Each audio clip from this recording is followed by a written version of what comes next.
কেমন আছো সবাই? আশা করি সবাই খুব ভালো আছো আর আমরাও ভালো আছি। তো আজকের ভিডিওতে আমরা রওনা দিয়ে দিয়েছি ব্রিটিশ কলম্বিয়ার গোল্ডেন বিসি শহর থেকে বিখ্যাত লেক লুইসের উদ্দেশ্যে, অর্থাৎ অ্যালবার্টা। রাস্তার চোখ জুড়ানো বড় বড় সবুজ বন আর মাঝে মাঝে দেখা মিলছে তুষারে ঢাকা চূড়ার। আমরা এখানেও যাব, সেটাও তোমাদের সাথে আমরা কিন্তু শেয়ার করব। তো তোমাদের কেমন লাগছে ভিডিওগুলো আমাকে কিন্তু কমেন্টে অবশ্যই জানিও। তোমাদের ভালো লাগলে তোমাদের কমেন্টে কিন্তু আমার খুব ভালো লাগে। তো চলো, প্রকৃতির মাঝ দিয়ে চলছে আমাদের এই গাড়ি, আর চারপাশে শুধু নিস্তব্ধতা আর অপার সৌন্দর্য, মনে হয় শুধু দেখতেই থাকি।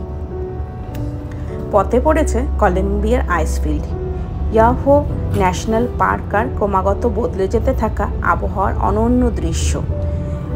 পুরো যাত্রায় আমরা দেখেছি পাহাড়ের কোলে সাপের মতো পাকানো রাস্তা, ঝর্ণা আর নদীর ধারে ছোট ছোট থেমে যাওয়া মুহূর্ত। এই মুহূর্তগুলোকেই ক্যাপচার করে রাখলাম মোবাইলে, যখন ইচ্ছা হবে তখন সুন্দরভাবে এখান থেকে দেখে নিতে পারবো। আকাশের রং বদলানো মেঘেদের খেলা।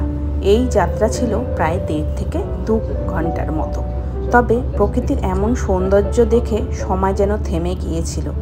এখানে আজকের ব্লগটা শেষ করছি।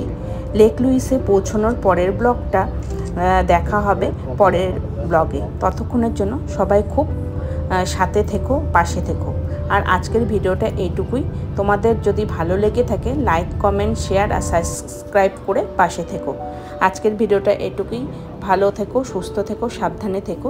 দেখা হচ্ছে পরের একটা ভিডিওতে। ততক্ষণের জন্য সবাই খুব ভালো থেকো।